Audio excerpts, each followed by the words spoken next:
सो good morning everyone once again. आज है 4 दिसंबर। लगातार ट्रेनिंग चल रही है, प्रोडक्ट और सेल्स की ट्रेनिंग। और कल कई हमने गेस्ट स्पीकर्स को बुलाया है जिन्होंने आपको ट्रेन किया है।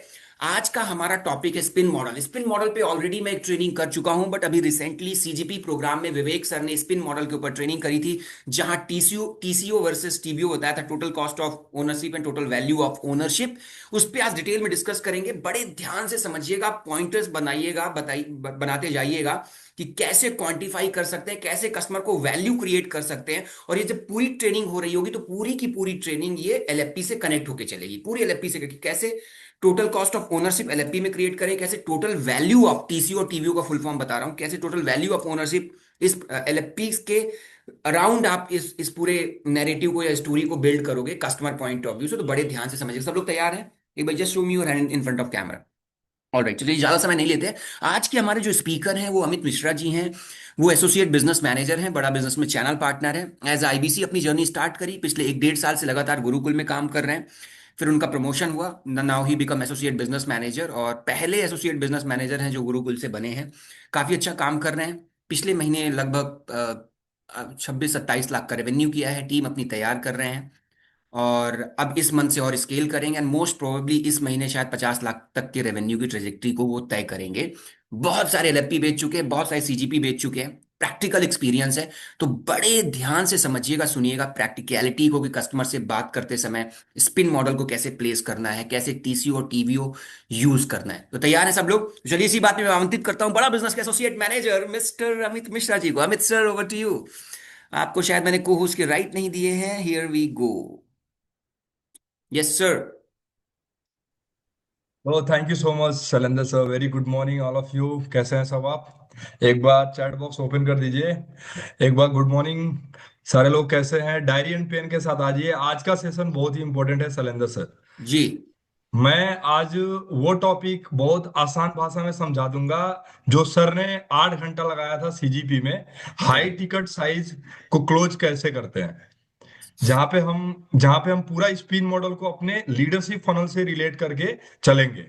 और बीच बीच में हम लोग थोड़ा सा रोल प्ले भी करते रहेंगे 2-2 मिनट का, सो दैट कि एक इंगेजिंग सेशन हो और हमें आसान भाषा में समझ में आए, राइट? तो ज्यादा टाइम नहीं लेते हुए मैं एक बार स्टार्ट कर देता हूँ पीपीटी। आप मुझे बता दीजिएगा शैलेंद्र सर, पीपीटी मेरा शेयर हो रहा है या नहीं? वाधेर जी लिख रहे हैं आईडीपी में है सर। नहीं, अमित मिश्रा जी आईडीपी में नहीं है सर, ये बड़ा बिजनेस के चैनल पार्टनर है। कहाँ, क्या गुस्ताखी कर रहे हो आप? ये कभी आईडीपी में नहीं थे। Yes Amit sir.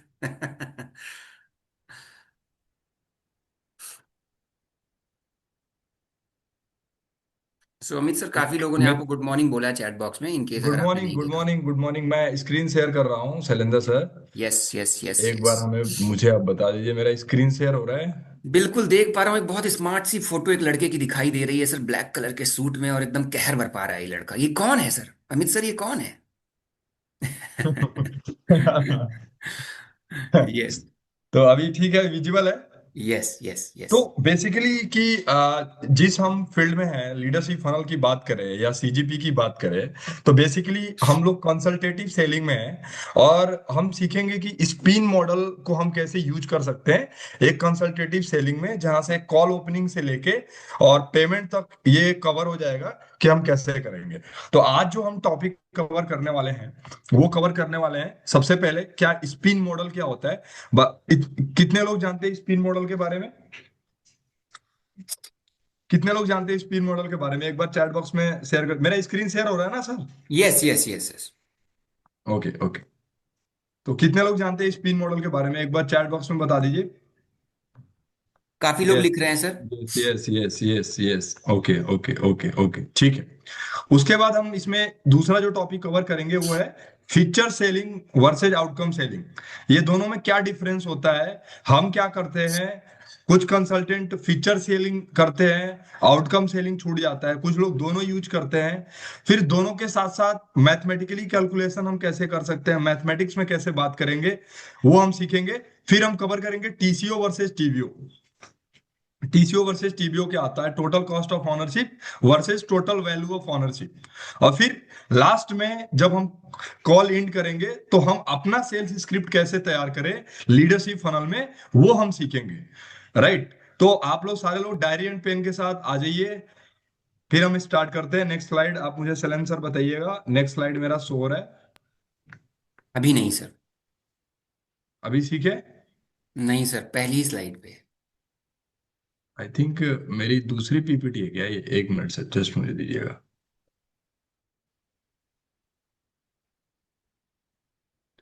ज्योति परिचय जी, यस, आज आपका फर्स्ट डे है, कोई दिक्कत नहीं मैम, ट्रेनिंग कम्युनिटी पे ऐड हो जाइएगा, हमारा एक ग्रुप है और वहाँ से हम कम्युनिकेट करते हैं ट्रेनिंग रिलेटेड कोई भी इंफॉर्मेशन के लिए। तो जिन्होंने आपको इस ट्रेनिंग का लिंक दिया होगा उनसे ट्रेनिंग कम्युनिटी का लिंक भी दे दीजिए, ले लीजिएगा। अभी बताना सर, अभी शेयर हो रहा है? हाँ, अभी आ गया सर, अभी आ गया। Okay okay okay. नाउ बहुत ही आसान है कि हमें बस इतना, मैं आपको मीटिंग स्टार्ट करने से पहले मैं बताता हूं। जो चीज मैं बताऊंगा ना वो आप अपने बैक एंड में जो करते हो उससे रिलेट करना आप।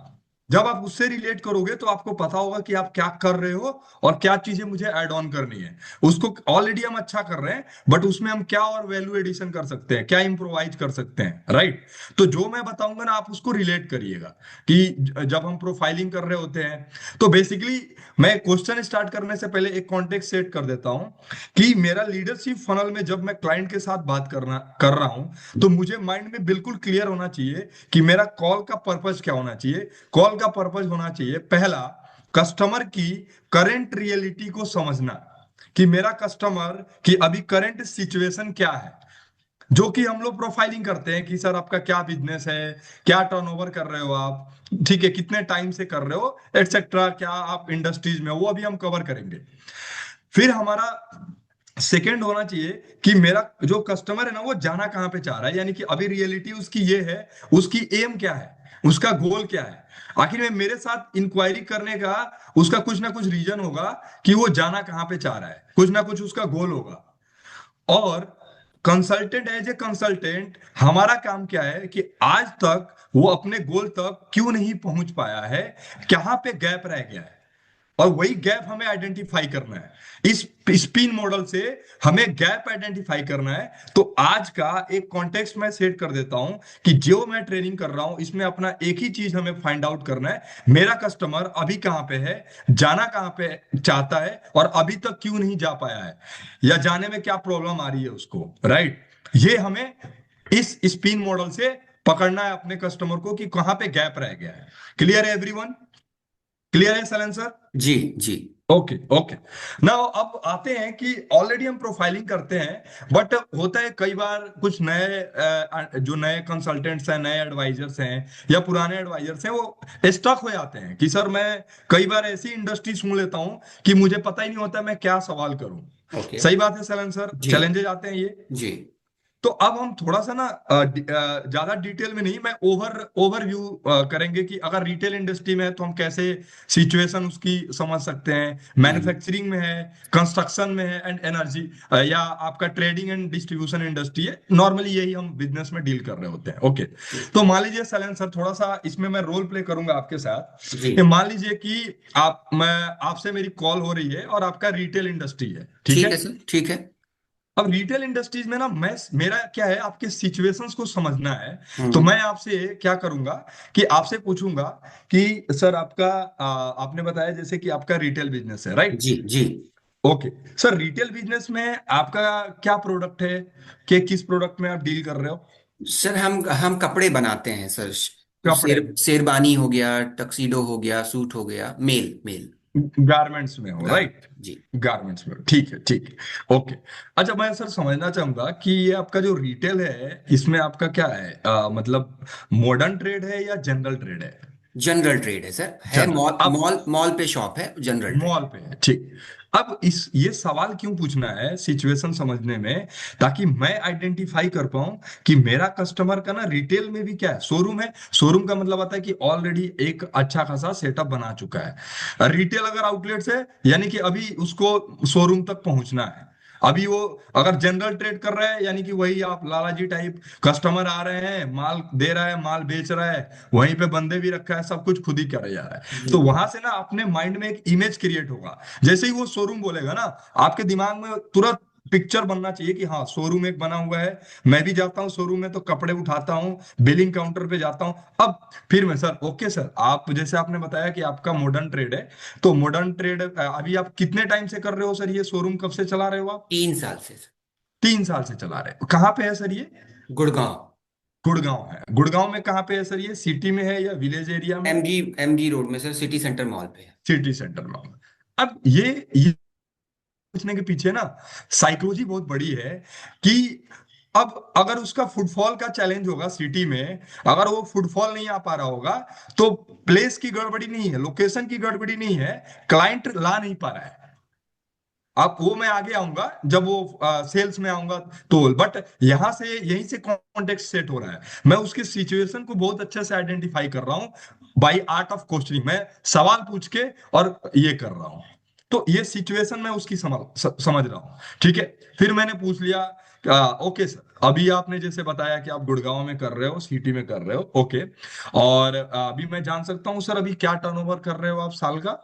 साल का लगभग सर 3 करोड़। दो तीन स्टोर है करोड़ मेरे मेरे 2 स्टोर हैं, एक दिल्ली में भी है। अच्छा, दिल्ली में भी है आपका, ठीक है। ओके ओके, ठीक है, ऑल राइट। अब ये तीन चार क्वेश्चंस हैं जिससे मैंने मोटा मोटी समझ लिया कि शैलेंद्र जी हैं रिटेल में गारमेंट्स का बिजनेस कर रहे हैं और इनका शोरूम है, अभी 3 करोड़ के आसपास इनका टर्नओवर हो रहा है, राइट। जी। अब यहाँ पे मैंने एक इनकी रियलिटी समझ ली कि भाई 3 करोड़ के आसपास है। मार्जिन पूछना चाहे तो मार्जिन भी पूछ सकते, नॉर्मली 10% 15% मार्जिन होते हैं अगर ज्यादा उधारी पे काम ना हो रहा हो तो ये होता है। ये हमने थोड़ा सा बेसिक कर लिया। अब ये मैंने रिटेल पे बता दिया। अब हो सकता है वो मैन्युफैक्चरिंग में हो, मैन्युफैक्चरिंग में भी मेरा ये भी सवाल होगा। मैन्युफैक्चरिंग में भाई हो सकता है उसका फर्नीचर हो, टेक्सटाइल हो, स्टील हो, केमिकल हो, फार्मा मैन्युफैक्चरिंग हो। फंडामेंटल अपने को समझना है, अपने को बिजनेस में नहीं घुसना है कि उसका बिजनेस क्या है, अपने को फंडामेंटल पकड़ना है। मैन्युफैक्चरिंग इंडस्ट्री है तो मैन्युफैक्चरिंग में मैं उसके सिनारियों को समझ जाऊंगा। अगर वो construction and real estate industry में है तो उसके हिसाब से मैं क्वेश्चन करूंगा, राइट। इस पे हम लोग फिर ट्रेनिंग करेंगे, इंडस्ट्री वाइज ट्रेनिंग करेंगे, मैं ओवरव्यू दे रहा हूँ। अगर मान लो सोलर सोलर इंडस्ट्री के जैसे अभी solar solar industry sunrise sector है, तो सोलर इंडस्ट्री के काफी कस्टमर्स आ रहे होंगे, तो उनसे भी आप ऐसे ही सिचुएशंस में बात कर सकते हो। उनके करंट, उनका अभी क्या बिजनेस सेटअप है, कहाँ से कर रहे हैं वो, राइट, मैन्युफैक्चरिंग में है या ट्रेडिंग में है, ये सब सिनारियो आप समझ सकते हो। तो अलग अलग इंडस्ट्रीज में अलग अलग तरीके से आप उनके सिचुएशंस को पूछ सकते हो। एक और मैं ले लेता हूँ, एक ले लेता हूँ ट्रेडिंग, क्योंकि अपने पास ट्रेडिंग एंड डिस्ट्रीब्यूशन इंडस्ट्रीज के काफी लोग आते हैं। तो शैलेंद्र सर, जैसे आपने बताया कि आप गारमेंट्स में डिस्ट्रीब्यूशन करते हो, ट्रेडिंग करते हो, राइट सर? जी। ओके, ठीक है। अभी आपका डिस्ट्रीब्यूशन जो कर रहे हो सर, ये आपका कितने किलोमीटर के एरिया में कितने जगह पे डिस्ट्रीब्यूशन हो रहा है? दिल्ली गुड़गांव में करते हैं सर। दिल्ली एंड गुड़गांव में दिल्ली करते हो आप, एनसीआर ठीक। मान लो आप। ओके ओके, ठीक है। और जो आप माल परचेज करते हो कहाँ से मंगाते हो सर? कुछ सर कानपुर से और कुछ ओके, सूरत से। कुछ सूरत से मंगा रहे हो और कुछ कानपुर से मंगा रहे हम्म। हो, ठीक है। Okay okay, all right. अब देखो ये सवाल पूछने का क्या रीजन था? नॉर्मली ये लोग हम सवाल नहीं पूछते हैं, लेकिन जब आपका अगर थोड़ा सा अगर आप कंसल्टेटिव जो है हाई वैल्यू प्रोडक्ट पे करोगे, तो वहां पे ये इसके पीछे साइकोलॉजी ये है कि मेरे को पता चले कि इसके पास जो बायर है, जो सप्लायर है, वो लिमिटेड है या मल्टीपल है। तो अगर ये ऑब्जेक्शन करेगा आगे कि सर मेरा तो जो है, मुझे सर सप्लायर को एडवांस पैसा देना पड़ता है और मेरा जो जो मेरा रिटेलर है वो मुझे बाद में देता है, तो वहां पे मैं बोलूंगा क्यों सर, आपके बायर्स आपने सप्लायर ही कम रखे हैं, सप्लायर के वेंडर के ऑप्शन आपने बढ़ाए नहीं है, वहां पे बढ़ा के आपका, तो ये सब चीजें ना यहाँ से शुरू हो जाती हैं। आप समझिएगा, थोड़ा गहराई है इसमें, लेकिन ये अगर आपने समझ लिया तो आप कॉल को बहुत अच्छा ड्राइव कर पाएंगे और क्लोजिंग में अर्जेंसी क्रिएट करके क्लोज कर पाएंगे, क्योंकि आपने पेन पॉइंट पकड़ लिया यहीं से। सिचुएशन में भी बहुत सारी चीजें आपने पकड़ लिया। अब सर आप ट्रेडिंग कर रहे हो, अभी क्या है कि 2 जगह पे आपने बताया, 2 जगह पे कर रहे हो, ओके ठीक है सर। अभी कितना का टर्नओवर कर रहे हो सर आप? अभी लगभग सर 25 करोड़ का है। 25 करोड़ का कर रहे हो, ओके ओके, ठीक। खुद जाते हो हर जगह या अपने बंदे रखे हुए हो सर? है, टीम है जो डिस्ट्रीब्यूटर्स को मैनेज करती है। डिस्ट्रीब्यूटर्स को कर रहे हो, ठीक है।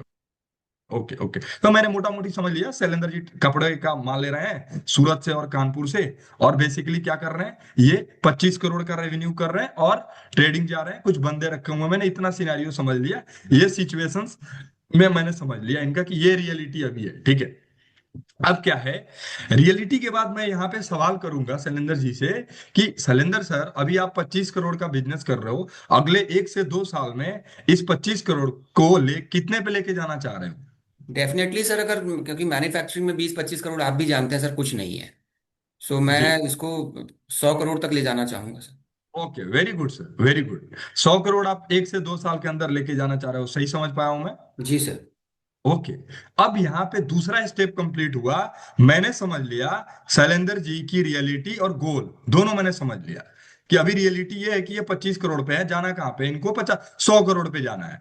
अब यहां से मैं समझूंगा कि आज तक, अभी तक शैलेंद्र जी 100 करोड़ पे क्यों नहीं गए हैं, या अगर ये 100 करोड़ पे जाना चाहते हैं तो क्या 100 करोड़ में ये जाने के लिए रेडी है, या अभी इनको प्रॉब्लम है, इनको समझ में आ ही नहीं रहा है कि मैं 100 करोड़ पे जाऊंगा कैसे, या करंट सिनारियो में फंसे हुए हैं, करंट सिचुएशंस में ये फंसे हुए हैं। तो वो मैं कैसे समझूंगा, वो मैं समझूंगा, जो हमारा सेकंड अगला है वो है पी, यानी कि प्रॉब्लम क्वेश्चन। तो मेरा सबसे पहले सवाल होगा, वो होगा शैलेंद्र जी से कि सर, जैसे आपने बताया कि आपको 25 करोड़ से 100 करोड़ पे जाना है, तो 25 करोड़ से 100 करोड़ पे आप जाने में आपको क्या लगता है, सबसे ज्यादा आपको कहाँ पे चैलेंजेस आ रहे हैं, कहाँ पे आपको गैप आ रहा है, ये मैं सवाल करूंगा शैलेंद्र सर से। तो शैलेंद्र सर आप बताइए कहाँ पे गैप आ रहा है आपको? सर देखो, अगर मुझे 100 करोड़ पे जाना है तो मुझे अपने डिस्ट्रीब्यूटर बढ़ाने पड़ेंगे। सो अभी सर डेफिनेटली। मेरे दिल्ली एनसीआर में लगभग 5-6 डिस्ट्रीब्यूटर हैं जो हमसे काम करते हैं। ठीक है। ठीक है। तो एक तो ठीक। दिल्ली एनसीआर में डिस्ट्रीब्यूटर बढ़ जाए और कुछ आसपास की टेरिटरी को भी हम अप्रोच कर पाए, जैसे दिल्ली से सटा हुआ यूपी है, राजस्थान है, जी जी जी, हरियाणा हो ओके। गया। यहाँ पे जी। भी अगर हम कुछ डिस्ट्रीब्यूटर बना पाएंगे तो अभी 4-5 पे कर रहे हैं, अगर हमें लग रहा है 25-30 डिस्ट्रीब्यूटर हो जाएं अगर, तो हमारा ओके रेवेन्यू बढ़ सकता है sir. Okay okay okay, definitely definitely, okay. ठीक है। अब सर ने बताया कि इनको डिस्ट्रीब्यूटर बढ़ाना है, लेकिन इसका मतलब ये नहीं कि केवल प्रॉब्लम इनकी डिस्ट्रीब्यूटर बढ़ानी है। अच्छा कंसल्टेंट कौन है, अच्छा कंसल्टेंट ये भी है, हो सकता है इनको लग रहा हो कि केवल अभी डिस्ट्रीब्यूटर बढ़ाना हो, लेकिन ये भी हो सकता है कि डिस्ट्रीब्यूटर ये ना बढ़ा पा रहे हो क्योंकि अभी जो एग्जिस्टिंग बिजनेस कर रहे हैं उसी में ये उलझे हुए हैं। समझिएगा इसके पीछे। तो क्या ये डायरेक्टली बताएंगे? नहीं बताएंगे, हमें सवाल करना पड़ेगा, इनके प्रॉब्लम को ढूंढना पड़ेगा। तो पहले समझते हैं कि प्रॉब्लम्स, हमेशा देखिए, जब हम सिचुएशन को समझना हो तो आप इंडस्ट्री समझो, और कभी भी प्रॉब्लम समझना हो तो इंडस्ट्रीज में मत जाओ, फंक्शंस में जाओ, ये रूल है। बहुत सारे हमारे कंसल्टेंट है, बिजनेस इसको इसको एडवाइजर है मेरी अमित सर टीम एक बार की। रिपीट कर दो, इसको एक बार रिपीट कर दो। मैं दोबारा रिपीट कर हाँ। देता हूं। कभी भी जब सिचुएशन समझना हो तो, सिचुएशन समझना हो तो इंडस्ट्री को समझो। इंडस्ट्री में मैंने क्या बोला, मैं आ जाता हूं पहले पे। जब सिचुएशन समझना था तो मैंने इंडस्ट्रीज पे बात की, retail industries, manufacturing industries, construction industries पे बात करना है। लेकिन कभी भी अगर प्रॉब्लम में घुसना है बिजनेसमैन के साथ, तो आपको फंक्शन में जाना है। अगर आपने गलती से बिजनेस में घुसने की कोशिश की, और अगर आपको बिजनेस में ज्यादा पता नहीं है, तो आपको बिजनेसमैन फंसा देगा। और ये होता है, हमारी टीम में भी होता है। लोग क्या करते हैं, सर मैं ब्लैंक हो गया, मुझे समझ ही में नहीं है क्या बात करना था, फिर वो क्या करते हैं, मुझे ढूंढते हैं कि सर आप कॉल ले लो, आप अब यहां से आगे बात करो। लेकिन आज मैं आपको 100% श्योर करता हूं, अगर आपने ध्यान से चीजों को समझ लिया, और बहुत आसान भाषा में समझाऊंगा, तो आपको कभी भी मैनेजर की जरूरत नहीं पड़ेगी। आप 100 करोड़ का भी क्लाइंट होगा ना, खुद कॉल ले लोगे आप, मैं दावे के साथ बोल रहा हूं। तो आप समझिए कि पहले प्रॉब्लम जो आना है ना, वो हमें फंक्शन में हमें समझना है।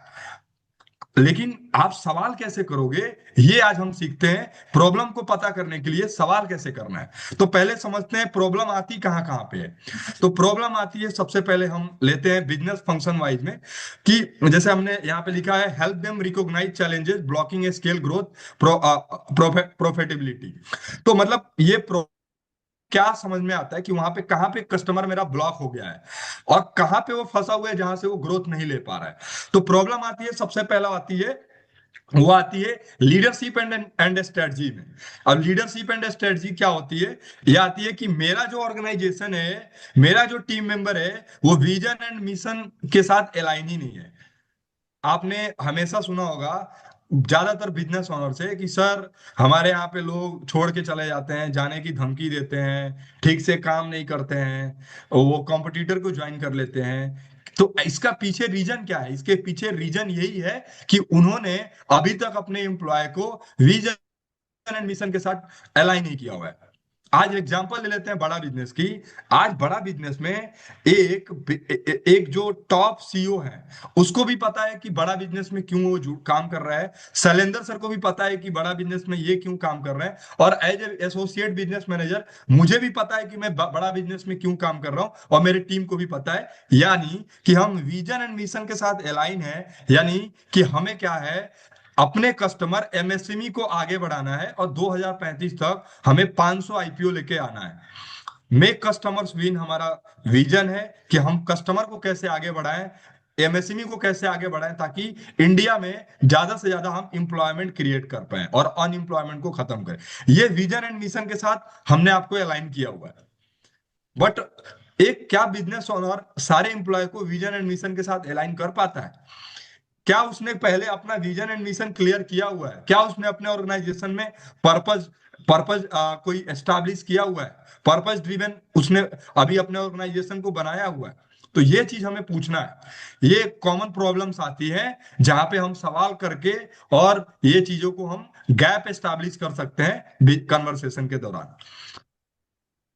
जैसे इसमें आ जाता है आपका long term, no long term strategy. लंबे समय के लिए कोई स्ट्रेटजी ही नहीं है जो आप वो अपने एम्प्लॉय को बता सके कि मैं लंबे समय तक क्या करने वाला हूँ। जैसे बड़ा बिजनेस में डॉक्टर बिंद्रा सर ने लॉन्ग टर्म के लिए एक विजन हमें बताते हैं, सारे लोग को बताते हैं कि हम 2035 तक हम क्या करने वाले हैं, अगले 3 साल में हम क्या करने वाले हैं। मार्च तक हम 1000 लीडरशिप फनल यानी कि एक स्टेडियम बुक करके करने वाले हैं। तो उसी के साथ हम लोग भी सारे ऑर्गेनाइजेशन एक साथ ड्राइव होके काम कर रहा है। फाउंडर डिपेंडेंसी ज्यादातर लीडरशिप में प्रॉब्लम होती है कि सारा सारा काम फाउंडर ही कर रहा है, फायर फाइटिंग कर रहा है, सुबह से शाम खुद ही लगा पड़ा है। फाउंडर पे ही सारा बिजनेस डिपेंड है। फाउंडर कहीं 5 दिन के लिए चला गया शादी में या कहीं घूमने, तो बिजनेस कोलैप्स हो जाएगा, दिक्कत आ जाएगी, सेल्स डाउन हो जाएगा। डिपार्टमेंट में कोई केपीआईज नहीं बनी हुई है, यानी कि अभी तक उसने कोई सिस्टम या कोई ऑर्गेनाइजेशन में रिस्ट्रक्चर ही नहीं है उसका। ये सब प्रॉब्लम आती है लीडरशिप में, लीडरशिप एंड स्ट्रेटजी में प्रॉब्लम आती है। ठीक है, मैं आपको बता रहा हूं, एक चीज मैं पहले आपको क्लियर कर दे रहा हूं कि जरूरी नहीं है कि मुझे जितना भी मैं फंक्शन कवर करूंगा एक कस्टमर से मुझे सारे फंक्शंस में घुसना है, जरूरी नहीं है। लेकिन चूंकि हमें डिफरेंट डिफरेंट क्लाइंट के साथ डिफरेंट डिफरेंट बिजनेस ओनर के साथ इंटरेक्ट करना होता है, इसीलिए हमें अलग अलग फंक्शंस में हमें पता होना चाहिए कि इस फंक्शंस में अगर वो प्रॉब्लम आ रही है तो मुझे कैसे बात करना है। उस पर मैं अभी रोल प्ले करूंगा। तो अब आगे बढ़ते हैं सेल्स एंड मार्केटिंग, जो कि सबसे ज्यादा इंपॉर्टेंट होता है। सेल्स एंड मार्केटिंग में प्रॉब्लम्स क्या आती है? लीड जनरेशन वीक है। जैसे आज आप भी काम कर रहे हो, हम भी काम कर रहे हैं बड़ा बिजनेस में, हमारे साथ भी चैलेंज आता है कि भाई लीड सही नहीं है या वो हो गया तो उसको, तो ये बिजनेसमैन के साथ भी प्रॉब्लम आती है। कन्वर्जन रेट सही नहीं होता है, कोई भी प्रोसेस नहीं होता है सेल्स का, फॉलो प्रॉपर प्रॉपर कोई फॉलो अप्स के स्टेप्स नहीं होते हैं, सेल्स फॉलो प्रोसेस नहीं होते हैं, प्राइस कंपटीशन का चैलेंज होता है। सेल्स टीम नॉट ट्रेंड, जो टीम है वो अच्छे से ट्रेंड नहीं होती है क्योंकि कुछ ट्रेनिंग नहीं होता है, राइट। डिस्ट्रीब्यूटर एंड रिटेल के साथ मार्जिन इशू होता है। तो ये सेल्स एंड मार्केटिंग्स में प्रॉब्लम्स आती है। उसके अलावा ऑपरेशंस एंड प्रोडक्शन में कॉमन प्रॉब्लम्स आती है। आपका प्रोडक्शन डिले हो जाता है, भाई मेरे को 30 दिन में माल बना के देना था, 45 दिन हो गया। इसके चक्कर में क्या हुआ, मेरा डिस्ट्रीब्यूटर नाराज हो गया, डिस्ट्रीब्यूटर छोड़ दिया मेरा। हाई रिजेक्शन डिफेक्ट रेट हो जाता है, माल बनाता हूँ, माल में से 25% जो माल है वो बेकार निकल जाता है, तो वहां पे मेरा कॉस्ट चला जाता है। कोई एसओपी नहीं है, मैन्युफैक्चरिंग कर रहा हूँ, ऑपरेशंस में कोई एसओपी मैंने बिल्ड नहीं किया है जिससे क्या हो कि सारी चीजें स्ट्रीमलाइन हो पाए। Down time, machine down time नहीं है मेरा, कि मैं जितना टाइम में माल बन रहा है उस टाइम को मैं कैसे, जो पहले डाउन टाइम समझिएगा कि पहले मेरा मशीन अगर 1 घंटे में ये माल बना रहा था, तो वही अगर वो अब 45 मिनट में कैसे बना सकता है? उसके लिए मैं क्या इंजीनियरिंग करूंगा, मैं क्या R&D करूंगा। थोड़ा सा ये है, बट ऐसा नहीं है कि आप समझ नहीं सकते हैं। ये मैन्युफैक्चरिंग में होता है, जो लोग माल बनाते हैं। लेबर की प्रॉब्लम होती है, लेबर टाइम से आता नहीं है, डेली वेजेज है, डेली वेजेज मजदूर है तो मनमानी करता है, ये चैलेंजेस आते हैं। नो प्रोडक्शन प्लानिंग, कोई भी प्रोडक्शन प्लानिंग नहीं होता है। मैं थोड़ा इसको फास्ट कर रहा हूँ कि ये पीपीटी में शेयर करूंगा सैलेंसर, मेनली है अपने को सीखना कि प्रॉब्लम में हम लोग डीप डाइव कैसे करेंगे। सप्लाई चेन एंड प्रोक्यूरमेंट का प्रॉब्लम आता है, फाइनेंस एंड अकाउंट्स में आता है, कैश फ्लो इशू आता है, जैसे मैंने पहले कवर किया था cash conversion cycle, payment collection delay, time से पेमेंट नहीं आती है, high credit cycle, credit cycle 90 दिन का है, 6 6 महीने का है, एक एक साल हो जाता है, पैसा मर जाता है बाजार में, कोई भी बजटिंग नहीं है। मुझे कौन से डिपार्टमेंट में मेरा कितना पैसा खर्च होना है, कोई हम बजटिंग नहीं कर पाते हैं। एमआईएस कुछ नहीं है हमारे यहाँ, मैनेजमेंट इंफॉर्मेशन सिस्टम। जैसे आज बड़ा बिजनेस में आप देखते हो एमआईएस है, हमारा डेली का रिपोर्ट बना के देता है एमआईएस। पिछला मंथ में मेरी कितनी रेवेन्यू थी और इस मंथ में मेरा कितना रेवेन्यू था, दोनों को कंपेयर करके बताता है, ताकि मुझे पता चले मैं आगे चल रहा हूँ या पीछे चल रहा हूँ। तो ये एमआईएस नहीं होता है प्रॉपर, हाई कॉस्ट स्ट्रक्चर होता है। वो बोलता है कि सर मेरे बिजनेस में मार्जिन नहीं है, लेकिन कई बार ये भी होता है ना कि उसकी कॉस्टिंग इतनी ज्यादा हाई है जिसकी वजह से वो मार्जिन नहीं बचा पा रहा है। तो उसको लगता है कि नहीं यार, मेरे इंडस्ट्री में इतना ही मार्जिन पे मैं काम कर सकता हूँ।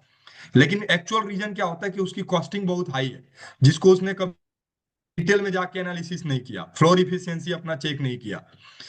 उसके अलावा एचआर एंड पीपल मैनेजमेंट, जो सबसे ज्यादा चैलेंज आता है बिजनेस ओनर के साथ, हमारे साथ भी जो लीडरशिप फनल में जब हम डील कर रहे होते हैं, तो एचआर एंड पीपल मैनेजमेंट में प्रॉब्लम आती है, वो आती है हाई एट्रिशन।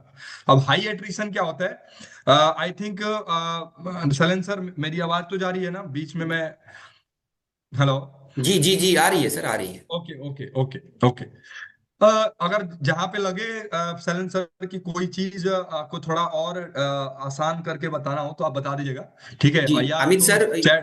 अमित सर, मुझे जो सबसे बढ़िया चीज समझ में आई, और ये मैं सबको भी बताना चाहूंगा आप ही के माध्यम से, जो आपने बोला कि जब प्रॉब्लम आप आइडेंटिफाई कर रहे हो तो इंडस्ट्री स्पेसिफिक ना घुस के फंक्शन वाइज चले जाओ। सेल्स में बात कर लो, मार्केटिंग में बात कर लो, मैन रिसोर्स पे बात कर लो। ये आज की सबसे इंपॉर्टेंट लर्निंग है सर, कि अगर आप इस इंडस्ट्री वाइज ना घुस के प्रॉब्लम फाइंड आउट करते, ये फंक्शन वाइज पूछ लोगे, तो आपकी कॉल का फ्लो बहुत बढ़िया हो जाएगा सर। Yes sir. देखो सर, उसका रीजन क्या, हमने 1.5 साल में सीखा कि ऐसा फेज था ना कि कई बार हम्म बिजनेसमैन हमें फंसा देता था, ठीक है हम्म ना? हम्म, और हम टोटली ब्लैंक हो जाते थे, हमें पता ही नहीं होता था अबे आगे क्या करना है। जी अच्छा, तब तब ऐसा सिस्टम नहीं था कि कोई मैनेजर हो या कोई वो हो तो आदमी दे दे तुरंत, ठीक है? एक लिमिटेड होती थी, बट ठीक है। बट इसके लिए अपने आप को हम रेडी करना है। देखो, वो अपने बिजनेस का ना, हर आदमी अपने फील्ड का मास्टर होता है, उसमें घुसोगे तो वो ईगो ईगो पे ले लेगा। उसकी प्रॉब्लम, हर बिजनेसमैन की प्रॉब्लम ही होती है फंक्शन में। और हम्म मजे की बात क्या है, हम भी जो प्रोडक्ट सेल कर रहे हैं उसमें जो हमारे फ्रेमवर्क्स हैं वो फंक्शन बेस्ड ही है। हम्म, तो इसीलिए हमें जब प्रॉब्लम में घुसना है तो हमें फंक्शन में घुसना है, इसीलिए हमने बताया ये। अब करेक्ट। इसमें कैसे जाना है उस पर अभी हम आएंगे। तो एचआर एंड पीपल मैनेजमेंट में हाई एट्रिशन, हाई एट्रिशन मतलब लोग छोड़ के चले जाते हैं, जी मैन पावर छोड़ के चले जाते हैं। हायरिंग मिस्टेक, हायरिंग ठीक से नहीं कर पाता है, हायरिंग में वो क्या करता है, केवल पैसे पे नेगोशिएट करके हायरिंग कर लेता है। लेबर इन डिसिप्लिन, जी अप्रेजल कोई सिस्टम नहीं है जिससे एम्प्लॉय मोटिवेट हो या काम करे ताकि मेरा अप्रेजल होगा, ठीक है? रोल क्लैरिटी मिसिंग होता है, तो ये चीजें होती है, ठीक है? कस्टमर सर्विस होता है। अब अब हम कवर करेंगे। अब ये मैंने आपको बता दिया कि प्रॉब्लम्स क्या क्या होती है। अब मैं उठा लेता हूं, एक हम लोग रोल प्ले करेंगे मैं सैलेन सर के साथ कि जी प्रॉब्लम में कैसे प्रॉब्लम को डीप डाइव करना है, कैसे प्रॉब्लम को डीप डाइव करना है, ठीक है? तो सैलेन सर, मान लीजिए कि हम लोग ले लेते हैं, क्या मैन पावर का ले लें? ले लीजिए सर। मान लीजिए सर, आपने बोला कि सर सर आपको जैसे आपने बताया कि आपको मैन पावर में चैलेंज आ रही है, राइट? जी ओके। अब यहाँ पे सर मैन पावर में मैं थोड़ा समझना चाहूंगा, मैन पावर में क्या प्रॉब्लम आ रही है आपको? मैन पावर में सर हायरिंग में, यानी नया मैन पावर लाने में प्रॉब्लम हो रही है, या मैन पावर से काम कराने में प्रॉब्लम आ रही है, राइट? या मैन पावर से प्रोडक्टिविटी नहीं है, उसमें आपको प्रॉब्लम आ रही है? तो या ये भी हो रहा है कि मैन पावर ठीक से आपके absence में काम नहीं कर पा रहा है, तो थोड़ा सा डिटेल में बताएंगे सर जी मैन सर। पावर? सर देखो, जो सबसे बड़ी प्रॉब्लम है कि जो मेरा करंट मैन पावर है, अभी मेरे पास 15 लोग हैं जो सेल्स पे हैं। ठीक है। पर मुझे ऐसा लग रहा है कि सर वो उनकी प्रोडक्टिविटी नहीं निकल पा रही है। वो ओके। और जितना उनके अंदर पोटेंशियल है उससे और अच्छा काम कर सकते हैं, बट अभी नहीं कर पा रहे हैं। That is one. Okay okay number two, कि अगर कोई छोड़ के जाता है तो उसके रिप्लेसमेंट को हायर करने में बड़ी दिक्कत होती है, हायर करके ट्रेन करने में बड़ा टाइम चला जाता है। ओके तो ये मेजर मेजर दो प्रॉब्लम कि सर एग्जिस्टिंग स्टाफ से प्रोडक्टिविटी नहीं निकाल पा रहे हैं, दूसरा एक बंदा छोड़ के चला जाता है, काम प्रभावित होता है, दूसरे को हायर करना फिर उसको ट्रेन करना, ये बड़ा टाइम टेकिंग प्रोसेस है। ओके ओके, मैं समझ गया सर, ओके समझ गया मैं, ठीक है। ओके, अब यहाँ पे क्या है शैलेंद्र सर, ज्यादातर गलतियां क्या होती है, ज्यादातर गलती होती है ना कि ये प्रॉब्लम को समझ के ना हम सॉल्यूशन देना स्टार्ट कर देते हैं, ओके। या उससे पूछने लगते हैं कि सर क्या आपने कोई सिस्टम बना रखा है, सर क्या आपने ये कर रखा है। अगर हम ऐसा कर रहे हैं ठीक है, कोई दैट इज ओके, कोई दिक्कत नहीं है। हम्म। या हम ये भी बोलते हैं कि सर यही चीजें हम आपको सिखाते हैं लीडरशिप फनल में, दैट इज ऑल्सो ओके। हम्म। लेकिन अगर आप चाह रहे हैं कि क्लाइंट जो है, क्लाइंट को आप चाह रहे हैं वैल्यू देना, हम्म। मान लो हाई टिकट क्लाइंट है और आप उसको वैल्यू देना चाह रहे हैं, तो आप इसको कैसे कर सकते हैं। इसका थर्ड स्टेप जो होता है वो होता है इम्प्लीकेशंस। सबसे ज्यादा इंपॉर्टेंट है, एक लाइन डॉक्टर बिंद्रा से यूज करते हैं शैलेंद्र सर, हम्म। कि जो इम्प्लीकेशन होता है ना, इसको हम लोग बोलते हैं हार्ट ऑफ स्पिन मॉडल। हम्म। गोल्डन स्टेटमेंट है हार्ट ऑफ स्पिन मॉडल। यानी ये जैसे हम लोग का दिल है ना, सबसे ज्यादा इंपॉर्टेंट है, हम्म। धड़कना बंद हो गया तो कहानी खत्म। वैसे ही इम्प्लीकेशन जो है ना, वो पूरे स्पिन मॉडल का सबसे बड़ा हार्ट है। हम्म। तो इसको हम लोग सबसे ज्यादा समझेंगे। अब आगे का क्या स्टॉप होगा, हम समझते हैं कि जैसे सैलन सर ने बोला कि ये मैन पावर है, ये मेरा छोड़ के चला जाता है, जिसकी वजह से नया मैन पावर लेके आना चाहता है। अब मैं थोड़ा डीप डाइव करूंगा। ओके, तो सैलन सर जैसा आपने बताया कि मैन पावर जो है वो छोड़ के चला जाता है, ये कब से प्रॉब्लम आ रही है सर आपको, ये कंटिन्यूअस प्रोसेस है सर। कितने टाइम से, फिर भी अगर आप बताना चाहें, एक एक साल डेढ़ से, साल दो से चल साल रहा है सर, आते रहते हैं लोग, जाते रहते हैं, हायरिंग होती रहती है, कंटिन्यूअस अच्छा प्रोसेस। अच्छा अच्छा अच्छा, हायरिंग होती रहती है, जाते रहते हैं, राइट। ओके ओके, ठीक है, यानी एक साल से ही आपको प्रॉब्लम आ रही है, राइट। अच्छा ठीक है। और ये प्रॉब्लम आने के वजह से सर आपको क्या लगता है कि नॉर्मली एक साल के अंदर आपका कहाँ कहाँ पे बिजनेस पे इम्पेक्ट आया होगा, रेवेन्यू पे क्या इम्पेक्ट आया होगा। आता ही ऐसा, जब छोड़ के जाता है दूसरे को हायर करते हैं तो सेल डिप होती है, उसको तैयार करने में समय लगता है, तो बिजनेस तो डिप होता ही कितने है। कितने नॉर्मल कितने की सेल डीप हो जाती है मंथली। सर मंथली जैसे मान लो अभी हम जो सेल कर रहे हैं रिटेल आउटलेट में अपने, 15 से 20 लाख की सेल हो जाती है सर। ठीक ठीक है है। ठीक है मैन ठीक है। पावर इंटैक्ट रहा तो 20-22 लाख कर लेते हैं, मैन पावर इंटैक्ट नहीं रहा तो महीने की सेल 15-22 लाख से घट के 15 पे आ जाती है, 13 पे आ जाती है, नहीं, 14 पे आ। 5 लाख, 5 लाख का आपका मंथली नुकसान हो जा रहा है, जी। यानी कि 60 लाख का सालाना का आपका मैन पावर के वजह से नुकसान हो जा रहा है, बराबर। हम्म। अगर आपने प्रॉफिट मार्जिन 10% बताया था, यानी कि 60 में से यानी 6 लाख रुपया का आपका ये प्रॉफिट, सीधे आपके प्रॉफिट में से 6 लाख रुपया जा रहा है, राइट। जी। ओके ठीक है सर, ये अभी ये प्रॉब्लम सॉल्व करने के लिए अभी तक क्या क्या स्टेप लिया आपने। अभी तो यही कर रहे हैं कि सर एम्प्लॉय को रिटेन करें, मतलब वो जा ना पाए तो थोड़ा ठीक ठाक उसको ट्रेनिंग कर दिया, उसको समझा दिया। बट ओके उसके बाद भी सर चला ही जाता है। फिर अब एक दो हमने वो कंसल्टेंट हायर करे हैं फ्रीलांसर, जो हमारे लिए हायरिंग करते हैं। ओके ओके, फ्रीलांसर्स आपने किया हुआ है, वहां से कुछ इम्प्रूवमेंट लग रहा है, कुछ रिजल्ट, चीजें अच्छी हो रही हैं। हाँ मतलब सर कोई छोड़ के गया तो हायरिंग में इंटरव्यू वगैरह जल्दी हो जाता है। अच्छा अच्छा, हायरिंग हो जाता है, हायरिंग वाली प्रॉब्लम सॉल्व हो जाती है, लेकिन जब आता है तो फिर छोड़ के चला जाता है, हाँ राइट। फिर सिखाया, फिर तैयार किया, फिर चला जाता है। अच्छा अच्छा, ओके ओके, ठीक है ठीक है। अब क्या लगता है सलेन सर कि अभी अगर ऐसा ही चलता रहा अगले एक साल, तो अभी जो आपने बताया कि 60 लाख का नुकसान हो गया, तो ये अगर ऐसा ही चलता रहा अगले एक साल 2 साल, तो फिर और क्या इम्पेक्ट आ सकता है बिजनेस में। सर आएगा ही, इम्पैक्ट आएगा, जो मैं गोल लेके चल रहा हूँ कंप्लीट नहीं होगा, अब सेल्स मतलब होगी नहीं, फिर जो चल रहा है वही चलता रहेगा। इम्पैक्ट ओके, आएगा, मेरे प्रॉफिट पे यानी आएगा, कि मेरे आपने रेवेन्यू में आएगा। आपने जो बोला था कि मुझे अगर आप 3 करोड़ रिटेल में कर रहे हो, यानी कि आपको 10 करोड़ पे जाना था, तो 3 के 3 करोड़ पे रह जाओगे, राइट। जी। यानी कि 10 करोड़, यानी कि जो 7 लाख, 7 करोड़ और आ सकता था, यानी कि 10%, यानी 70 लाख जो और आ सकता था, वो रह जाएगा, राइट सर। जी। ओके ओके ओके, ठीक है ठीक है, ओके ऑल राइट, ठीक है। अब ये देखो सर, मैं यहाँ पे रुक रहा हूं, अब जी। ये स्टेप लोग छोड़ देते हैं, मैथमेटिक्स में बात नहीं करते हैं। हम्म। बिजनेसमैन को मैथमेटिक्स ही समझ में आता है, ये आपने जिस दिन समझ ली, आप गेम चेंज कर दोगे कॉल पे।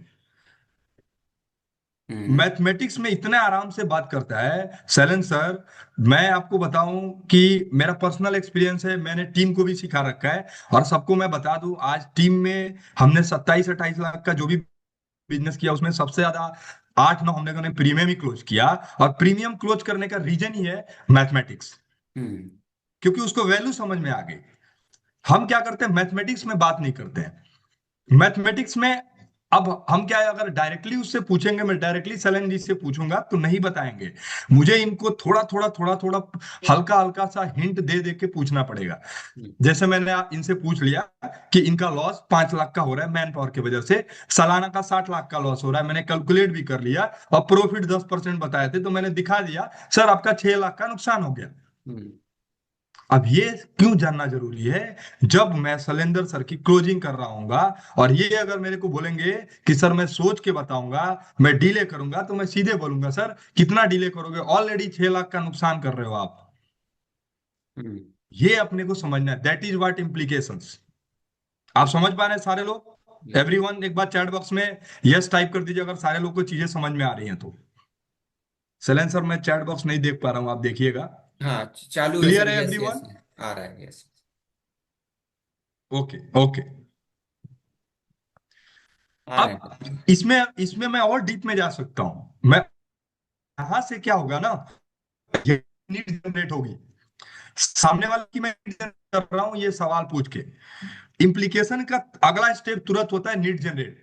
अब यहाँ पे नीड क्या जनरेट हुई कस्टमर की?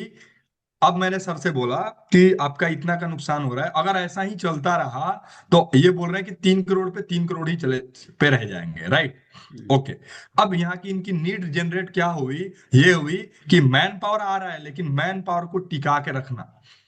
ठीक है।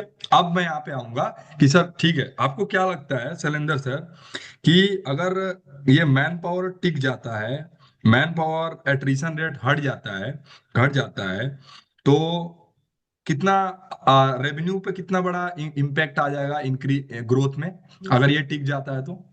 सर अभी महीने के 20 लाख तक जाते हैं, अगर टीम टिक गई और मेरी टीम अगर लॉन्ग टर्म तक सस्टेन करती है, तो मैं 20 की जगह सर 25 26 27 लाख भी कर सकता हूँ, 28 लाख भी कर सकता हूँ monthly. Okay okay okay, all right. Shailendra ji, आपको अगर क्या लगता है कि ये मैन पावर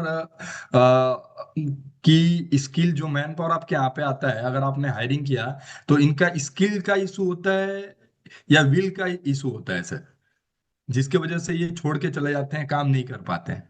स्किल तो सर थोड़ा बहुत ट्रेनिंग कर लेता हूँ, मैं खुद भी ट्रेनिंग दे देता हूँ अपने स्टाफ को, क्योंकि मुझे थोड़ा ओके ट्रेनिंग का ओके एक्सपीरियंस है। तो ओके स्किल पे तो ओके। कर ले, विल का ही लगता है सर। अच्छा, विल का इशू होता है, ओके ओके, ठीक है, ऑल राइट, ओके ओके।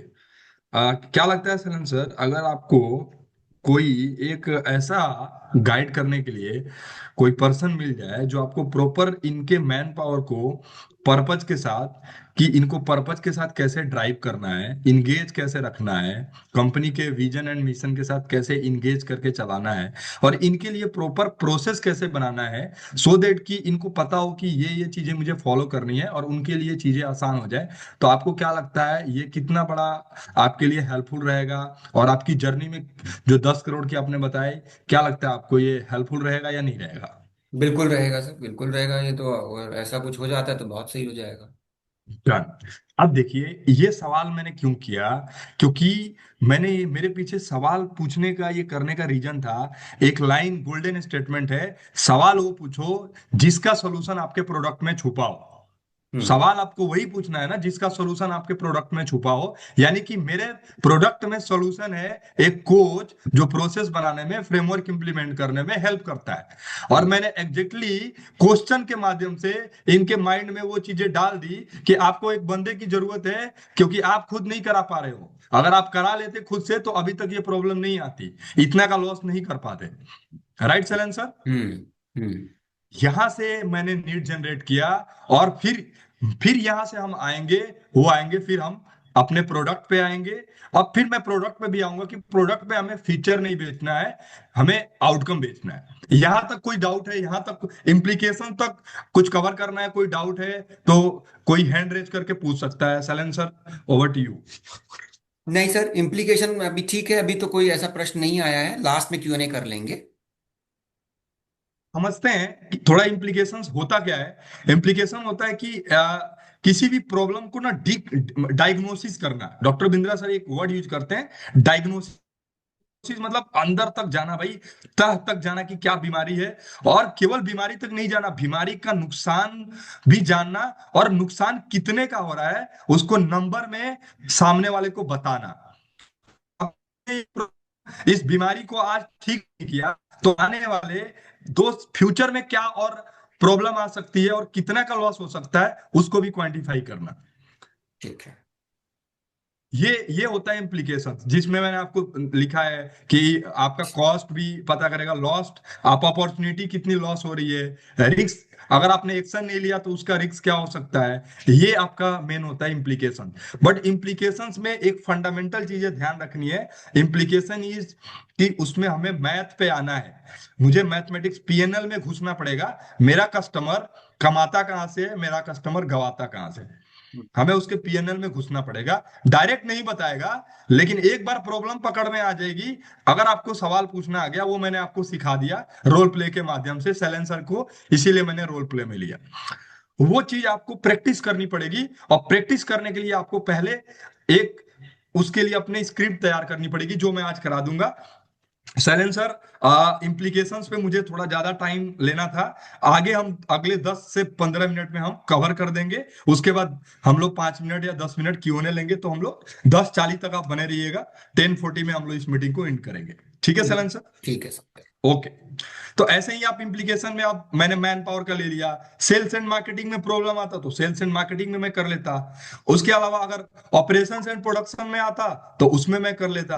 अगर उसकी सप्लाई चेन एंड प्रोक्यूरमेंट में प्रॉब्लम आती थी उसमें मैंने इसमें सवाल दिए हुए हैं।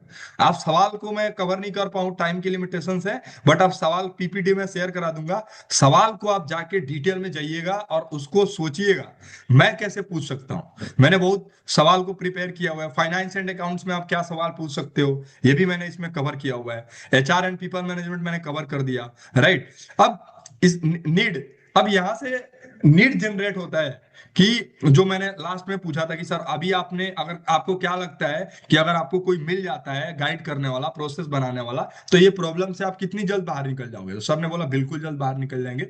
यहां से आपका नीड जनरेट होता है, यानी कि shifting the conversion towards beneficiary features. अब हम यहां से शिफ्ट कर रहे हैं फीचर पे। जो मेरा फीचर है, जो मेरे प्रोडक्ट में फीचर छिपा हुआ है, उस पर मैं शिफ्ट कर रहा हूं। बट मैं डायरेक्टली नहीं बोल रहा हूं कि मैं आपको कोच दे दूंगा। मैंने उसी से सवाल में इशारों इशारे में पूछ लिया कि अगर आपको ऐसा मिल जाए तो कैसा रहेगा, अगर आपको प्रोसेस बनाने के लिए प्रॉपर रोड मैप मिल जाए, फ्रेमवर्क मिल जाए तो कैसा रहेगा। तो ये आपका नीड में आ जाता है। इसमें भी हमने अलग अलग फंक्शंस के ऊपर मैंने नीड के सवाल इसमें कवर किए हुए हैं, जो आप इसमें देख सकते हो। और कभी फिर इस पे हम लोग डिटेल में चर्चा करेंगे। बट इसमें सवाल है, बहुत आसान सवाल है हिंदी भाषा में, आप इसको पूछ सकते हो। जैसे मैंने एचआर एंड पीपल मैनेजमेंट में सर के साथ एक रोल प्ले कर लिया, ठीक है। ऐसे ही कस्टमर सर्विस में अब आते हैं, जो सबसे ज्यादा इंपॉर्टेंट है, ये है feature selling, feature based selling versus outcome based selling. अब क्या है कि लोग ना, ज्यादातर क्या होता है ना, गलतियां होती है नॉर्मली, जब टिकट साइज लो होता है वहां पे फीचर बेस्ड सेल्स चल जाता है। अगर आपका टिकट साइज लो है तो आप फीचर बता के सेल्स कर सकते हो। लेकिन हाई टिकट आइटम में, जैसे हम हाई टिकट में काम करते हैं, हाई टिकट में डील करते हैं, हाई टिकट में कभी भी फीचर सेल्स उतना ज्यादा फायदेमंद नहीं होता है।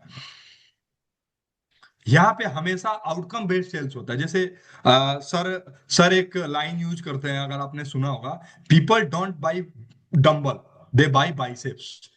लोग क्या है ना, डंबल नहीं खरीदते हैं, बाइसेप्स खरीदते हैं। अब क्या है, डंबल जो है वो फीचर है, बट बाइसेप क्या है, आउटकम है। उसको दिख रहा है यार कि बाइसेप्स बाइसेप्स बनेगा, मैं ये जिम में जाऊंगा डंबल खरीदूंगा तो, राइट। तो ऐसे ही हमें क्या है ना, आउटकम बेचना है, ना कि हमें फीचर बेचना है। अब थोड़ा सा समझते हैं दोनों को कंपैरिजन करके। प्राइमरी फोकस क्या होता है आपका, कि कस्टमर जो इसमें क्या मिल रहा है फीचर में, और आउटकम में आप ये बताते हो कि इसमें मेरा क्या फायदा होगा, यानी इसमें आपके कस्टमर का क्या फायदा होगा, राइट। जैसे अगर आप फ्रेमवर्क बताते हो, तो फ्रेमवर्क से आप फ्रेमवर्क तो बताओगे, लेकिन फ्रेमवर्क से उसका फायदा क्या होगा। जैसे कि सर आपने बताया कि आपका एम्प्लॉय जो है वो छोड़ के चला जा रहा है, ठीक है। अगर हमने प्रॉपर एक आपके मैन पावर के लिए एक अच्छा प्रोसेस क्यारे केपीआई बना दिया, उसका फ्रेमवर्क डिजाइन कर दिया, जिससे क्या हो, कस्टमर इंगेज होके काम करे। राइट, कस्टमर के आपके यहाँ पे वर्किंग कल्चर में लोगों के साथ काम करे। राइट, तो आपको क्या लगता है, कस्टमर इंगेज होके काम करेगा या छोड़ के जाएगा? तो आपने यहाँ पे क्या क्या फायदा दिखा दिया कि अब आपका कस्टमर छोड़ के नहीं चला जाएगा। पहला स्टेप क्या था, आपने बोल दिया कि सर आपको मैन पावर का फीचर, आपको हम फ्रेमवर्क देते हैं सर इसी से रिलेटेड। तो आपने फीचर बताया, लेकिन आपने जब बता दिया कि ये फ्रेमवर्क जब आप इंप्लीमेंट करोगे, तो जो आपने प्रॉब्लम बताई कि मैन पावर छोड़ के चला जा रहा है, वो छोड़ के नहीं चला जाएगा। क्यों? क्योंकि इस फ्रेमवर्क में केआरए केपीआई हम लोग बनाते हैं, हमारे कोच केआरए केपीआई बनवाते हैं, तो that is outcome based sales. दोनों चीज समझिएगा। ऐसे ही आप अलग अलग चीजों में कर सकते हो। जब आप 3 दिन का ट्रेनिंग प्रोग्राम, 3 दिन का इवेंट बताते हो, तो 3 दिन सर आपको 3 दिन की ट्रेनिंग मिलेगी, ये हो गया। लेकिन सर 3 दिन की ट्रेनिंग के दौरान आप आओगे तो आपको नए नए अलग अलग एंटरप्रेन्योर के साथ नेटवर्किंग करने का मौका मिलेगा। हो सकता है कि आप ही के वहां पे कुछ कस्टमर बन जाए, जिससे हो सकता है कि आपको वहां पे कुछ अमाउंट का, कुछ रेवेन्यू का आपको डील मिल जाए। ऐसा पिछले हमारे लीडरशिप फनल में कई सारे क्लाइंट के साथ हुआ, जिनका वहीं के वहीं बिजनेस हो गया। That is outcome based sales, that is not the feature based sales, समझिएगा। तो हमेशा जब बड़ा टिकट क्लोज करना है तो आउटकम बेस्ड सेल्स यूज होता है। ऐसे जब sales होते हैं तो ट्रांजिशनल में ज्यादा बात करोगे, सर इतना पैसा लगेगा, ये 1 लाख ये लगेगा, राइट। लेकिन आप जब आउटकम बेस्ड सेल कर रहे होते हैं तो आप ज्यादातर प्राइस पे नहीं आते हो, कंसल्टेटिव अप्रोच रखते हो। सामने वाला खुद पूछता है इसके लिए मेरा क्या इन्वेस्टमेंट होगा। फीचर बेस्ड सेलिंग में क्या होता है, जब डिसीजन वो ले रहा होता है तो ज्यादातर वो फीचर में कंपैरिजन करेगा। लेकिन अगर आपने आउटकम बेस्ड सेल किया हुआ है तो आपका जो कस्टमर है वो आरओआई में, आरओआई पे जाएगा कि मेरा रिटर्न कितना आ रहा है। अगर आपने आउटकम बेस्ड सेल किया हुआ है, वो फ्यूचर गेन देखेगा कि मेरा फ्यूचर गेन का फायदा कितना है। आपने उसमें फ्यूचर गेन दिखाया या नहीं दिखाया, रिटर्न ऑन इन्वेस्टमेंट आपने दिखाया या नहीं दिखाया, उसके लाइफ में, उसके बिजनेस में क्या ट्रांसफॉर्मेशन आ जाएगा। अगर ये प्रॉब्लम, मैन पावर की प्रॉब्लम उसकी सॉल्व हो गई, तो उसका क्या हो जाएगा, अब वो नए चीजों पे फोकस कर पाएगा, गले से बाहर निकल पाएगा। गले से बाहर निकलने से क्या हो पाएगा, 3 करोड़ कर रहा था 10 करोड़ करने लगेगा। उससे क्या फायदा हो जाएगा, जहां पे उसका 30 लाख का प्रॉफिट था, वहां पे उसका 1 करोड़ का प्रॉफिट हो जाएगा 10 करोड़ पे जाने का। ये ऐसे आपको बताना है, आउटकम बेस्ड सेल्स इसको बोलते हैं। इसमें प्रॉब्लम क्या आती है, जब आप फीचर बेस्ड सेल कर रहे होते हैं तो इमोशनल इंपैक्ट लो होता है। जैसे आप लोग बोलते हैं, ज्यादातर लोगों की प्रॉब्लम होती है, सर कस्टमर फोन नहीं उठाते हैं। भाई क्यों उठाएगा? नहीं उठाएगा वो, क्योंकि आपने उसको फीचर बेस्ड सेल्स पे ही अप्रोच रखा है, फीचर बता रखा है। इमोशनल आदमी कब कनेक्ट होता है, जब फ्यूचर विजन और कॉन्फिडेंस उसको दिखता है आपके साथ। आप केवल फीचर बताओगे, वो उसको इमोशनल इंपैक्ट लो रहेगा।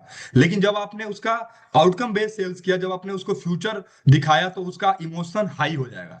और जब इमोशनल हाई होगा तो आपके साथ इमोशनली कनेक्ट हो जाएगा, आपका कॉल इग्नोर नहीं करेगा, आपके साथ बात करेगा वो। हमेशा फीचर बेस्ड सेलिंग में प्रॉब्लम आती है कि बायर जो है ना वो नेगोशिएट करेगा, डिस्काउंट मांगेगा। लेकिन अगर आपने आउट बेस्ड सेलिंग किया तो आपको क्या होगा, वो हमेशा वैल्यू, उसको वैल्यू समझ में आएगी, और इसलिए वो हाई चार्ज करेगा। हो सकता है कि वो डायमंड के लिए उसका मूड हो, लेकिन अगर आपने आउटकम बताया तो वो प्रीमियम में जा सकता है। तो दैट इज व्हाट, ये चीजें हमें समझनी है, हमें अप्रोच रखनी है। मैंने आपको 2-3 फ्रेमवर्क का एग्जांपल लेके बता दिया, 3 दिन का ट्रेनिंग लेके बता दिया। ऐसे ही अलग अलग फीचर को आप आउटकम बेस्ड सेल्स पे यूज कर सकते हो, अपने सेल्स स्क्रिप्ट में आप डाल सकते हो। क्लियर है यहाँ तक Shailendra sir? Yes yes yes yes yes, very okay, informative sir.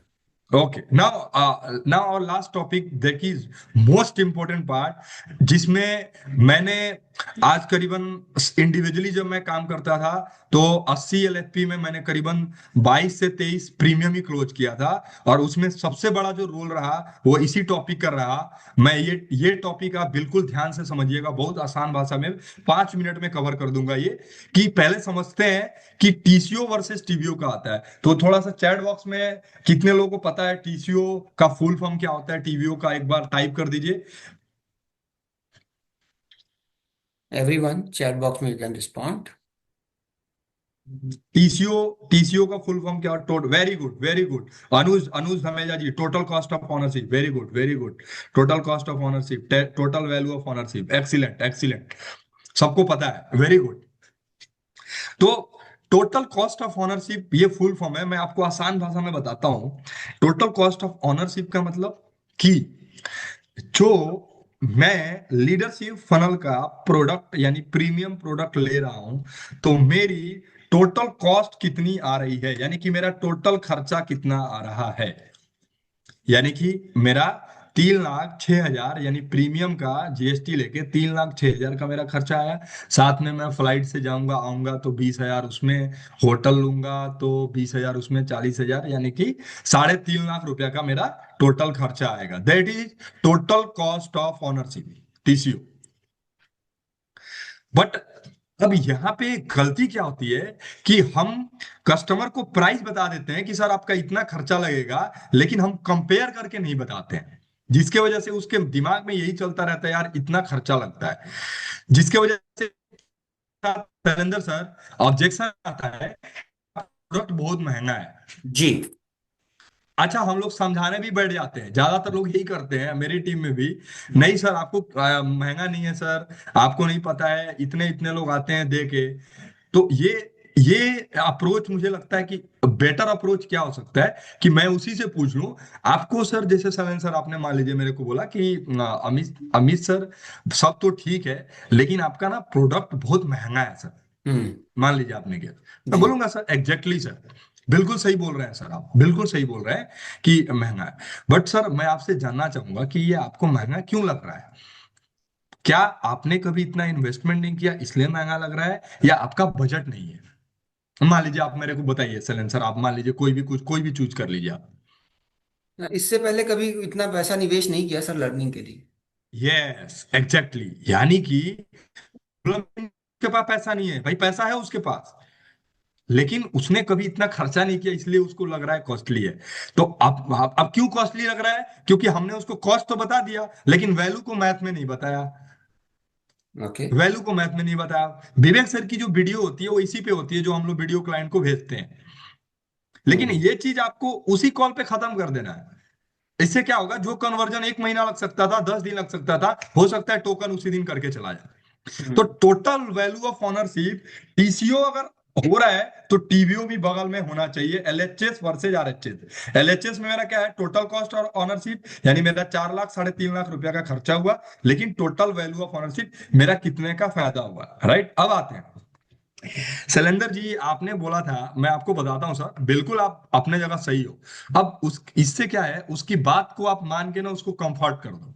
हम्म। आपने उसकी बात को एज इट इज मान के कंफर्ट कंफर्ट कर दिया, ठीक है?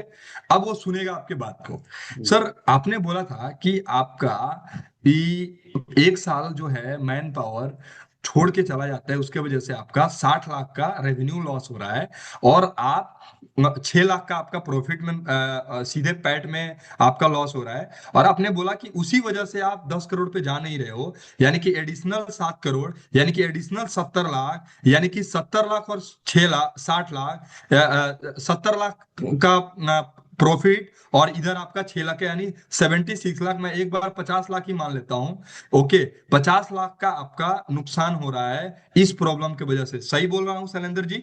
जी। ये हमने पहले बात की थी सर, अगर आपको याद हो तो। जी। तो अब सर आप ना केवल कॉस्ट देख रहे हो सर, शैलेंद्र सर, मैं थोड़ा सा आपको दिखाना चाह रहा हूं, जो चीजें आपका लॉस हो रहा है इस प्रॉब्लम की वजह से वो नहीं देख पा रहे हो। सर आप कंपेयर करो, आपका खर्चा कितना हो रहा है, 3.5 लाख, और आप इस प्रॉब्लम की वजह से गंवा कितने रहे हो, वो 70 लाख गंवा रहे हो। यानी कि अगर आप डिवाइड करोगे, अगर मैं 4 लाख भी मान लेता हूं, तो 4 में अगर 70 से डिवाइड करोगे, तो मोटा मोटी सर आपका ये लमसम सम 15 टाइम्स हो गया। यानी कि ये तो सर प्रोडक्ट जो है ना, ये आपको 15 बार फ्री में पड़ रहा है सर। समझ पा रहे हो सर आप? जी। क्योंकि ऑलरेडी सर आप उतना गवा रहे हो, और ये आपको, आप हमारे यहाँ आने से ये चीज हम खत्म कर रहे हैं, ये चीज आप अचीव कर लोगे, क्योंकि आपने खुद बोला कि ये प्रॉब्लम सॉल्व हो जाए तो मैं आसानी से 10 करोड़ पे जा सकता हूँ। और हम लोगों ने ऑलरेडी डिस्कस किया कि सर इस प्रॉब्लम को हम लोग कैसे सॉल्व कर सकते हैं। जी। अब बताओ सर, आप क्या, सर आप महंगा लग रहा है सर आपको या सस्ता लग रहा है? आप तो नहीं लग रहा है महंगा। अगर मेरा बिल्कुल सर। उतनी वैल्यू रिफंड, मेरे को उतने वैल्यू रिकवर हो जाएगी। ये सर आप बिजनेसमैन हो सर। आप इन्वेस्टमेंट भी करते होगे तो आरओआई तो देखते होगे सर ना। जी। अगर आप अपने फैक्ट्री में भी 1 करोड़ रुपया लगाते होगे इन्वेंट्री में, तो इसी आरओआई देख के ही तो लगाते होगे कि अगर मैं 1 करोड़ लगा रहा हूं तो मेरा इससे 5 करोड़ आएगा, और 1 करोड़ में मेरा इतना का बेनिफिट। बराबर करेक्ट। सर। करेक्ट। तो ये यही चीज सर आपको यहां भी समझना है सर। क्योंकि सर ये जो कॉस्ट है ये ना के बराबर है। मैं आपको बता रहा हूँ सर, ये कॉस्ट कुछ भी नहीं है। क्योंकि ये हम्म। प्रॉब्लम सॉल्व हो गई तो एडिशनल आपका 70 लाख का बेनिफिट हो जाएगा। Hmm. That is what total value of ownership. Okay. ये हमें दोनों कंपेयर करके बताना है। अगर हम एक स्टेप कर देंगे, केवल टीसीओ और उसको कॉस्ट बता दिए, और अगर उसको वैल्यू नहीं बताया तो उसको हमेशा महंगा लगेगा। और वो उसका डिसीजन जो जो डिसीजन लेने की टाइम होगी वो बढ़ती जाएगी। हम्म। ठीक है। क्लियर है एवरीवन? जी। क्या होता है इसमें पॉइंट में कुछ मैंने बताया था कि इसमें हम लोग टीसीओ में कवर करते हैं टोटल कितना कॉस्ट लग रहा है, लेकिन टीवीओ में कवर करते हैं कितनी की वैल्यू मिल रही है, कितना का बेनिफिट हो रहा है। ऑब्जेक्टिव एक्सपेंस को मिनिमाइज करना टीसीओ में, ऑब्जेक्टिव क्या है टीवीओ का कि आरओआई को मैक्सिमाइज करना, आरओआई पे बात करना। बिजनेसमैन को हमेशा आरओआई पे बात समझ में आती है। आरओआई पे हमेशा बात करना है अपने को। वैल्यू ड्रिवन होता है टीसीओ जो होता है वो प्राइस ड्रिवन होता है, टीवीओ जो होता है वो वैल्यू ड्रिवन होता है। सेल्स अप्रोच क्या होता है, हम टीसीओ में जो नॉर्मली हम फीचर बेस्ड सेल्स कर रहे होते हैं, और जो हमारा टीवीओ होता है अगर हम टीवीओ कर देते हैं तो इसमें हम आउटकम बेस्ड सेल्स कर रहे होते हैं, राइट। ठीक। इसके अलावा जो मैंने आपको बता दिया कि टाइम होरिजन की बात करें तो शॉर्ट टर्म थिंकिंग है टीसीओ। अगर आपने टीवीओ बता दिया तो लॉन्ग टर्म वैल्यू देख के और वो तुरंत डिसीजन ले लेता है, राइट। तो अब ये टीसीओ में इजी टू कंपेयर होता है और थोड़ा सा टीवीओ में हार्ड टू कंपेयर होता है, लेकिन ये रिलेटेड है, ये सब कनेक्टेड है। मेरा पीछे जो डिस्कशन हुआ है, इम्प्लीकेशन हुआ है, सारा एक दूसरे से कनेक्टेड है। अगर आप सही तरीके से आपने चीजों को समझा है तो एक दूसरे से सब लिंक है। एस से पी लिंक है, पी से आई लिंक है, आई से एन लिंक है, और एन से लिंक है टीसीओ वर्सेस टीवीओ। हम्म। इसके बाद हब हमारा बनता है सेल्स स्क्रिप्ट, जो में अपना सेल्स स्क्रिप्ट बनाएंगे। माय यूनिक फीचर, मेरा यूनिक फीचर क्या है, और कस्टमर का इसमें बेनिफिट क्या है। लेकिन बेनिफिट में कितने का बेनिफिट है, क्वांटिफिकेशन और वैल्यू क्रिएशन, कितने का बेनिफिट है, मैथमेटिक्स में बताना, उसको कैलकुलेशन में बताना।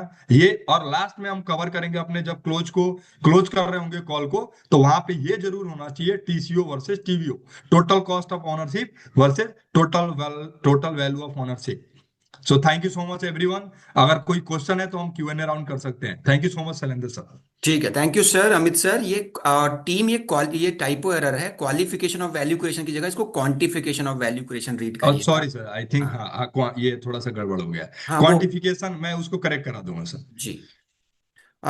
Well well, very very. Amit sir, मैं सबसे पहले तो मैं ही बोलना चाह रहा हूँ सर, क्योंकि टीम अभी, आप लोग थोड़ा ध्यान से सुनिएगा इस बात को, कि अभी सीजीपी का जो हमने इवेंट किया था उसमें विवेक सर ने इसी टॉपिक को लिया था अपने सीजीपी के प्रीमियम क्लाइंट के लिए। और इतना बढ़िया अमित सर आपने इसको समअप किया है, पूरे एक दिन के लर्निंग को, ये जो कैप्सूल फॉर्मेट में आप बताया सर, मुझे मुझे पर्सनली बहुत सारी लर्निंग मिली है सर। मैं उस सेशन पे था और इतने खूबसूरत तरीके से मैं सोच भी रहा था कि इस ट्रेनिंग को प्लान करके इसको एक कैप्सूल फॉर्म पे करूं, पर जब आपसे बात हुई और आपने बताया कि सर स्पिन मॉडल जो विवेक सर ने अभी यहाँ पे बताया है, मैं इसको कैप्सूल फॉर्म में बता सकता हूँ, 1 1.5 घंटे में उसको बता सकता हूँ।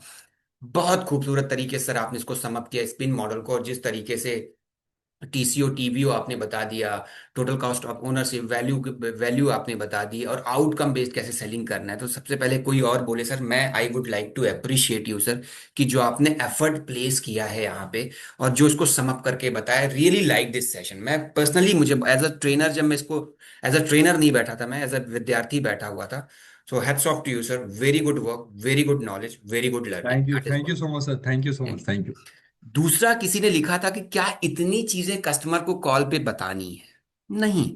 अगर आपने अमित सर को ध्यान से सुना होगा, उन्होंने ये बताया कि इतनी सारी उन्होंने समझाने में 1.5 घंटा लगा है। आप जब कॉल के लिए, वेबिनार के बैठाने के लिए कॉल करोगे, तभी इन 1 2 पॉइंट्स पे कॉल कर सकते हो, तभी इन 1 2 पॉइंट को बता सकते हो। सर ने कहा कि इस पूरे कॉन्सेप्ट को ध्यान में रखते हुए आपको कॉलिंग करनी है, दैट इज वन। और पोस्ट वेबिनार भी आप कॉलिंग करते हो, कॉन्फ्रेंस कॉल कराने के बाद भी आप फॉलो अप करते हो, कॉन्फ्रेंस कॉल कराने के बाद भी आपको कस्टमर से कनेक्ट करते हो, तब आप इन लर्निंग को यूज कर सकते हो। तो ऐसा नहीं कि पूरी ये सारी चीजें बतानी है, एक चीजों को कर देती हैं। सर क्या ये पीपीटी शेयर कर देंगे? नहीं सर, पीपीटी शेयर नहीं करते। एसबीआई बैंक में मेरा एक शैलेंद्र सर, एक चीज मैं ऐड ऑन करता हूँ। जी। स्पिन स्पिन जो मैंने यूज किया था, वेबिनार के पहले यूज होगा। हम्म। अगर जो लोग पहले कॉल में ही प्रोडक्ट पिच करते हैं, पहले कॉल में ही customer is not ready for the webinar, वो पहले कॉल में बात करना चाहते हैं, नॉर्मली जो हाई कस्टमर रहते हैं जिनका टाइम का रहता है टर्नओवर, तो आप पहले कॉल में पूरा स्टेप फॉलो कर सकते हैं। वेबिनार इनविटेशन के लिए स्पिन तक एंड तक आपने नीड नीड जनरेट कर दी। हम्म। अब नीड जनरेट करने के बाद आपकी पिचिंग क्या होगी? वो होगी में आ जाओ, राइट? जी। तो दैट विल बी स्पिन तक। और अगर आप अब स्पिन के बाद भी अगर आप खुद कॉल ले रहे हो, या मैनेजर अगर इस मीटिंग में अगर मैनेजर भी ले रहे हैं, तो आपको आउटकम बेस्ड सेल्स वाला काम आएगा, और टीसीओ वर्सेस टीबीओ काम आएगा। क्योंकि वो पोस्ट वेबिनार में यही तो बोलता है, ऑब्जेक्शन लेता है कि भाई डिस्काउंट है, दे दो, या महंगा है आपका, राइट? ये चीजें होती है, तो दैट विल बी कवर जो आपका काम आएगा पोस्ट वेबिनार। बट जो लोग पूरा कॉल लेते हैं उनके लिए ये पूरा फ्लो चलेगा, अगर आप इसको समझते हैं तो। सारे क्वेश्चन नहीं करने हैं, मैंने इसीलिए बताया था। अलग अलग फंक्शंस के ऊपर एक कोई फंक्शन पकड़ के उसी में घुस जाना है। मैंने चैलेंज सर के एक ही प्रॉब्लम में बात की, मैन पावर, और कुछ पूछा ही नहीं। मैन पावर में ही मैंने इनका 70 लाख का नुकसान दिखा दिया, और ये बात राजी भी कर गए। ये मान गए कि नहीं, 70 लाख का मेरा नुकसान हो रहा है। मैं नहीं बोला कि 70 का, ये खुद बोले कि 70 लाख का नुकसान हो रहा है। तो एक चीज पकड़ के उसमें घुस जाए। But you sir. Thank you Amit sir, thank you so much for such a wonderful session.